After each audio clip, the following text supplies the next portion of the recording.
하나님의 말씀은 누가복음 21장 25절입니다. 1월 성신에는 징조가 있겠고 땅에서는 민족들이 바다와 파도의 성난 소리로 인하여 혼란 중에 공고하리라. 예수님께서 감람산에 앉으셨습니다. 그때 제자들이 와서 물었습니다. 어느 때에 이런 일이 있겠습니까? 여기서 어느 때에 이런 일이 있겠습니까? 라고 물은 것은 예수님께서 성전을 가리켜 말씀하시기를 돌 위에 돌 하나도 남지 않고 다 무너뜨려지리라고 하신 말씀에 대한 질문이었습니다. 제자들은 또 묻습니다. 주의 임하심과 세상 끝에는 무슨 징조가 있습니까? 이렇게 물었습니다. 예수님은 세상 끝에 있을 징조에 대해서, 제자들이 물은 그 징조에 대해서 구체적으로 또 여러 가지 말씀을 주셨습니다. 그 중에 오늘은 세상 끝에 있을 징조 중 세 가지를 설명을 하는데, 먼저 땅에 있을 징조, 여기에 대해서는 지금 몇 주간에 걸쳐서 설명을 했습니다. 두 번째는 바다에 있을 징조, 이제 오늘 설명하고자 하는 의도입니다. 다음에는 하늘에 있을 징조, 이렇게 설명을 하도록 그렇게 하겠습니다. 땅에 있을 징조, 바다에 있을 징조, 하늘에 있을 징조. 이제 오늘은 바다에 있을 징조입니다. 바다는 하나님이 만드신 것입니다. 시편 95편 5절에 보면 바다도 그의 것이라, 그가 만드셨고 하나님께서 바다를 만드셨습니다. 그렇기 때문에 당연히 바다도 하나님의 것입니다. 하나님이 바다를 만드신 그 내용을 좀 살펴보면 창세기 1장 1절에서부터 보면 태초에 하나님이 천지를 창조하시니라. 땅이 혼돈하고 공허하며 흑암이 깊음 위에 있고 하나님의 신은 수면에 운행하시니라. 이렇게 말씀을 하셨습니다. 여기 세 가지가 등장합니다. 땅이 있다, 그리고 흑암이 있다, 그 다음에 물이 있다, 수면, 이렇게 말씀을 하셨습니다. 이 창조에 대해서 조금만 설명을 하면 하나님께서 첫째 날 이렇게 말씀합니다. 하나님이 가라사대 빛이 있으라 하시매 그 빛이 있었고 그 빛이 하나님 보시기에 좋았더라, 이렇게 말씀을 합니다. 그리고 빛을 낮이라 어둠을 밤이라 칭하시니라고 했습니다. 그리고 저녁이 되며 아침이 되니 이런 첫째 날이라. 하나님께서 첫째 날 빛을 만드셨습니다. 이미 어둠은 이미 만들어져 있었고 첫째 날은 어둠의 반대인 빛을 만드셨습니다. 그리고 만드신 다음에 빛과 어둠을 나누셨습니다. 그리고 빛을 낮이라 어둠을 밤이라, 이렇게 말씀을 하셨습니다. 그래서 빛과 어둠이 나누어지는 이때를 설명한 거죠. 그리고 둘째 날이 되었습니다. 하나님께서 둘째 날 원래 물이 하나 있는데 그 물을 나누셨습니다. 나누실 때 위의 물과 아랫 물로 나누는데 그 위의 물과 아랫 물 사이에 궁창을 하나님이 만들어서 넣으셨습니다. 이 궁창은 하늘입니다. 하늘을 만들어 넣으심으로 물이 위의 물, 아랫 물로 나누어지게 된 것입니다. 그래서 하늘 위의 물, 하늘 아랫 물, 이렇게 나누어졌습니다. 그리고 셋째 날에는 그 물을 한 곳으로 모이게 했습니다. 성경에는 천하의 물을 한 곳으로 모이라고 했습니다. 그 모인 물을 바다라고 하셨습니다. 그러니까 하늘 아래 천하의 물을 한 곳으로 모이게 만들어 바다가 되게 하고, 그 다음에 그 바다에서 묻이 드러나라고 하셨습니다. 그 드러난 묻이 바로 땅입니다. 이 묻이라는 말은 일반 사람들은 잘 사용하지 않는데 바다에서 일하는 분들은 이 말을 지금도 잘 사용하고 있는 줄 압니다. 그러니까 묻이 드러나라 했는데 드러난 것이 땅이었습니다. 자, 여기서 말씀하고자 하는 것은 이 땅은 위의 물로 가지 않고 아랫 물로 와 있던 겁니다. 혼돈하고 공허한 상태로 그 물 속에 있었고 그 물이 바로 천하의 물에서 드러나게 되었다, 이 말씀을 지금 하고 있는 것입니다. 그래서 창세기 1장 2절에서는 바다를 만드신 것을 말씀했고 6절 8절에서는 바다를 윗물과 아랫물로 나누신 것을 설명하고 하늘을 만들어서 나누신 것을 분리시켰던 것을 말씀했고, 그리고 9절에서 10절의 말씀에서는 하늘 아래 물을 한 곳으로 모여 바다라고 칭하게 하시고 그 바다에서 묻이 드러나게 하는 이 말씀이 기록되어 있습니다. 여기서 잠깐 하늘 아랫물, 곧 우리가 살고 있는 이 하늘 아랫물 말고 하늘 위에 있는 물을 잠깐 소개하고 오도록 하겠습니다. 하늘 아랫물은 우리가 살고 있는 이런 바다들을 생각하니까 뭐 동해바다니 서해바다니 아니면 태평양이니 하면서 이렇게 이 바다들에 대해서 많은 이야기를 하고 또 듣고 보고 이렇게 구경도 하고 합니다.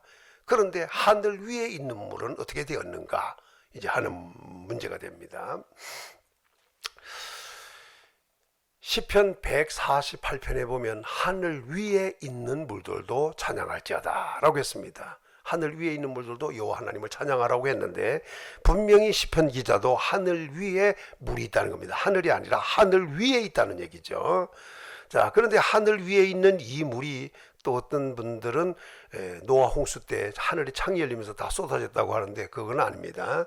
하늘 위에는 그대로 물이 존재합니다. 그런데 예수님께서 세상에 오시고 죽으시고 부활하시고 성천하셨습니다. 하늘 위로 오르셨습니다. 근데 오르셔서 하나님 보좌 우편에 앉으셨는데 그 보좌가 계신 하나님의 나라를 좀 살펴보면 좀 이야기가 쉬워집니다. 요한계시록 4장 1절부터 쭉 봐야겠지만 요한이 올라오라는 음성을 듣고 올라갔습니다. 물론 성령에 감동된 가운데 되어진 일입니다. 그때 요한에게 왕국 곧 하나님의 나라의 광경이 펼쳐지는 겁니다. 보좌 광경이 펼쳐집니다. 보좌에 앉은 하나님이 계십니다. 보좌를 둘러서는 24장로가 있습니다. 보좌 가운데와 주위에는 4생물이 있습니다. 그리고 보좌 앞에는 수정과 같은 유리바다가 흐르고 있는 것입니다. 유리바다. 바로 이 바다가 바로 하늘 위에 있는 물로 이해하시면 될 것 같습니다. 하늘 위에 있는 물. 왜? 예수님도 하늘 위로 오르셨습니다. 그러니까 그 하늘 위를 물을 통과한 것이고 결과적으로. 자, 하늘 위에 있는 물은 하나님 보좌 앞에 흐르고 있는 수정과 같은 유리바다. 그리고 지금 계시록 4장에서 말하는 하나님이 계시는 그 보좌는 실존하는 장소를 말하는 것입니다. 이제 돌아와서 하늘 아래 천하의 물에 대하여 설명하면서 몇 가지로 생각하려고 합니다. 하나님께서는 이 바다를 만드시고 그 바다에 큰 바다 짐승들을 만드셔가지고 거기에 모든 생물들이 살게 하셨습니다. 그 바다에서는 아까 설명한 대로 땅이 곧 묻이 드러난 곳입니다. 그리고 그 바다에는 다섯째 날 창조 5일 되던 날 하나님께서 만드신 것이 뭐냐 하면 큰 바다의 짐승들을 만들어서 그들로 거기에 번성하게 하셨습니다. 그리고 그들에게 복을 주셨습니다. 근데 그 바다를 얘기할 때 시편 104편 25절에는 크고 넓은 바다라 이렇게 말씀을 했고 시편 107편 24절에는 깊은 바다라 그랬습니다. 그러니까 바다는 크고 넓고 깊다. 이것을 바다라 이렇게 말씀한 겁니다. 역시 하나님께서 만드신 바다입니다. 이제 두 번째 얘기는 바다의 한계와 경계입니다. 잠언 8장 29절에 보면 바다의 한계를 정하여 물이 명령을 거스르지 못하게 하시며 라고 했습니다. 분명히 하나님은 바다의 한계를 정하셨습니다. 그리고 그 물에게 명령을 하신 거죠. 한계를 정하시고 그것을 거스르지 못하도록 명령을 해놓으셨기 때문에 절대로 물은 한계를 벗어나지 못한다 하는 것을 알 수가 있습니다. 예레미야 5장 22절에 보면 내가 모래를 두어 바다의 한계를 삼되 여기에 잠언 8장 29절에는 바다의 한계를 정하여 라고 했는데 예레미야 5장 22절에 모래를 두어 바다의 한계를 삼되 그 한계가 뭘로 정해졌느냐? 바로 모래로 정해졌다는 얘기입니다. 그래서 그것으로 영원한 한계를 삼고 지나치지 못하게 하였으므로 파도가 그 세계 이나 그것을 이기지 못하며 뛰어노나 그것을 넘지 못하느니라. 그러니까 하나님께서 바다의 한계를 모래로 정한 거죠. 그래서 모래로 정해가지고 아무리 파도가 그 세계에 일어나도 이기지 못한다. 또 뛰어놀지만 파도가 뛰어놀지만 그것을 넘지 못한다. 다른 말로 말하면 거스려서 넘어오지 못한다. 이런 말입니다. 이것이 바로 바다와 모래, 요것을 한계로 정했다는 것으로 말씀을 하고 있습니다. 또 한 가지는 경계입니다. 한계 경계. 그런데 경계는 욥기 26장 10절에서 말씀하셨는데, 수면의 경계를 그으시니 빛과 어둠이 함께 끝나는 곳이니라, 이렇게 말씀을 해 주셨습니다. 그러니까 수면, 바다의 경계를 딱 세웠는데, 딱 경계를 그으셨는데, 거기서 경계가 뭐가 되냐? 빛과 어둠이 함께 끝나는 곳이 경계라는 겁니다. 아주 중요한 말씀을 하신 거죠. 그러니까 하나님께서는 바다의 한계는 모래로, 경계는 빛과 어둠이 끝나는 곳으로 이렇게 정해 놓으셨습니다. 이것이 바로 바다의 한계요 경계라는 말씀입니다. 넘어오지 못하는 곳이다. 세 번째 말씀은 파도입니다. 바다가 있다면 그 바다에는 크고 작은 파도가 일어나게 됩니다. 그 파도는 바람에 의하여 일어나는 그 물결들을 얘기하는데, 그것에 대하여 뭐 너울이랄지 해일이랄지 뭐 풍파랄지 이런 말들도 씁니다. 또는 더 나가서 표면 장파, 장력파 이런 말도 쓰고, 해파 또는 너울 이런 말들도 씁니다. 이게 파도에 대하여 하는 말들인데, 시편 107편 25절에 보면 여호와께서 명령하신 적 광풍이 일어나 바다 물결을 일으키는도다 라고 했습니다. 여기 광풍은 말 그대로 미친 바람 같은 바람이 일어나 가지고 바다에 물결을 일으킨다. 이 물결이 바로 파도죠. 이사야 51장 15절에 보면 나는 내 하나님 여호와라, 바다를 휘저어서 그 물결을 뒤흔들게 하는 자이니 그의 이름은 만군의 여호와니라. 그러니까 하나님께서 바다를 휘어져서 그 물결을 뒤흔들리게 만드시는 분인데, 그분이 바로 하나님이다. 그러니까 바다를 흔드는 분도 하나님이고, 거기서 파도가 일어나게 하는 분도 결국 하나님이시다라는 것으로 말씀을 하고 있습니다. 왜? 하나님은 하나님이 바다를 만드셨고, 바다를 만드셨기 때문에 하나님 것이기 때문에 하나님이 언제든지 사용할 수 있다는 말이죠. 예레미야 31장 35절에 보면 바다를 뒤흔들어 그 파도로 소리치게 하나니 그 이름은 만군의 여호와니라. 우리 하나님은 바다를 뒤흔들어 가지고 파도로 소리치게 만드는 분이다. 시편 65편 7절에는 바다의 설렘과 물결의 흔들림이라고 이렇게 표현합니다. 그러니까 전부 다 바다가 있는데 바람이 불어서 그 바다에서 바다가 흔들려서 파도가 일어난다, 이런 말인데, 누가 하느냐? 결국 하나님이 하시는 일이라는 겁니다. 큰 파도든 작은 파도든 이렇게 일어나게 하시는 분입니다. 그리고 바다가 계속 잠잠하면 안 되죠. 바다를 뒤집어 엎어놔야 이게 되는 것입니다. 요걸 파도에 대해서 좀 정리하면, 광풍에 의하여 바다 물결이 일어난다, 또는 하나님이 휘저어서 물결이 뒤흔들린다, 또 바다를 뒤흔들어서 파도의 소리가 나게 한다, 이렇게 오늘 말씀을 주고 있습니다. 또 이걸 다르게 표현하면 설렘과 물결의 흔들림이다, 이렇게 표현을 했습니다. 바다는 지금까지 하나님이 창조한 일에 크고 작은 일들도 많이 있었겠지만, 그래도 바다는 그대로 존재해 왔습니다. 그리고 바다는 파도도 치고 풍랑이 일어나 파도도 일어나고 하지만, 그 파도에 의하여 바다에서 일하는 분들, 또 바다를 왕래하는 분들에게는 어려움도 겪고 또 여러 가지 힘든 상황도 겪은 일들도 있었습니다. 이것도 물론 당연했습니다. 수천 년 동안 흘러오면서 그런 일들이 있었습니다. 그런데 세상 끝에 있을 징조 중 하나인 바다에 있을 징조를 보면 지금까지 있었던 것과는 전혀 다른 바다가 되고 파도가 될 것입니다. 분명히 바다를 뒤흔들어 파도 소리가 나게 한다고 했습니다. 성경에는 분명히 명령하신 적 광풍이 일어나 물결이 일어나게 한다고도 하셨습니다.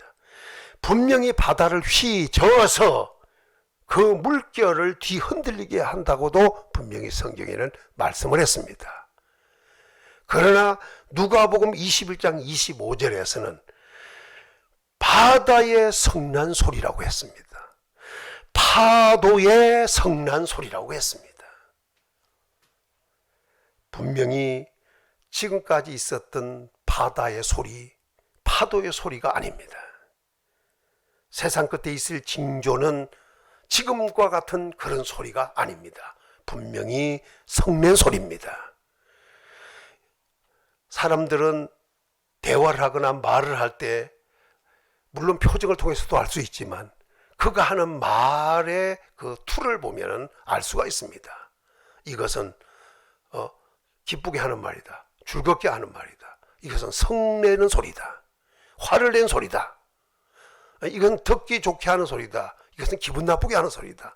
분명히 그가 하는 말을 들어보면 그가 무슨 소리 하는가를 압니다. 지금까지 바다도 휘어져서 뒤흔들리게 해서 소리치게 해서 바다도 소리를 내고 파도도 소리를 냈지만 성난 소리는 아니었습니다. 그러나 누가복음에서는 분명히 얘기합니다. 세상 끝에 있을 징조는 바다에 있을 것인데 그 바다에 있을 그 징조 중에 하나는 뭐냐? 바다가 성낸 소리를 낸다. 파도가 성낸 소리를 낸다. 이 말은 지금까지 들어보지 못했던 바다 소리요 파도 소리라 그 말입니다. 그러니까 이 소리가 들려올 때 이 소리를 들은 사람들마다 혼란 중에 곤고에 빠지게 된다는 말씀입니다. 바다에서 일하거나 바다를 왕래하는 분들도 파도 소리를 들을 때, 파도가 쳐올 때 위협을 느끼고 두려움을 느끼고 죽음의 위협을 느끼고 이런 데는 당연히 있습니다. 그러나 성경 거대도 바다가 성낸 소리를 바라고 파도가 성낸 소리를 낸다는 말은 없습니다. 왜? 지금까지는 하나님이 하시는 일 가운데 되어지는 일들 중에 분명하게 흔들린다, 소리친다, 물결이 일어난다, 설렘과 물결의 흔들림이 있다, 이렇게 말씀을 했기 때문입니다. 그러나 앞으로 있을 바다에 있을 징조는 성낸 소리입니다. 바다가 성을 내고 파도가 성을 냅니다. 그 소리가 들려올 것입니다. 들려올 때 바다와 상관없이 멀리 있는 떨어진 사람들은, 볼 수 없는 사람들은 어떻게 알겠는가? 우리가 지금까지 보는 가운데 보면은 아마 파도가 성을 낸다, 바다가 성낸 소리를 낸다 하면 아마 방송들이 가만히 있지 않고 그것을 그대로 보여지게 될 것입니다. 그러므로 자연스럽게 세계의 모든 사람들이 바다가 성내고 파도가 성낸다는 것을 다 알게 될 것입니다. 이때 사람들은 혼란 중에 공고하게 될 것입니다. 여기 혼란이라고 하는 것은 당혹감을 감추지 못한다는 얘기입니다. 불안해할 것입니다. 걱정에 빠지게 될 것입니다. 더 나아가서 자기가 포위된 상태와 같이, 또는 억압받는 상태와 같이, 감옥에 갇힌 것과 같이, 또는 고통 속에 있는 것 같이 이런 상태에 빠지게 된다는 겁니다. 사람들이 견딜 수 없는 이 소리만 들어도 아주 불안하고 걱정하고 당혹감을 감추지 못할 뿐 아니라 자기가 고통 속에 빠지게 된다 하는 것을 지금 말씀하고 있습니다. 성도 여러분, 세상 끝에는 분명히 징조가 있습니다. 땅에 있을 징조도 있지만 오늘 본문에 보니까 바다에도 징조가 있습니다. 그것은 바다의 성낸 소리, 파도의 성난 소리가 될 것입니다. 어쨌든 어떤 소리가 들려오든지 우리는 두려워할 것이 없습니다. 주님의 재림이 임박해 왔다는 사실을 알고 우리는 소망 중에 오히려 즐거워하면서 주님의 재림을 기다리면서 승리하는 성도가 되어야 하겠습니다. 승리의 영광이기를 예수님의 이름으로 축원합니다.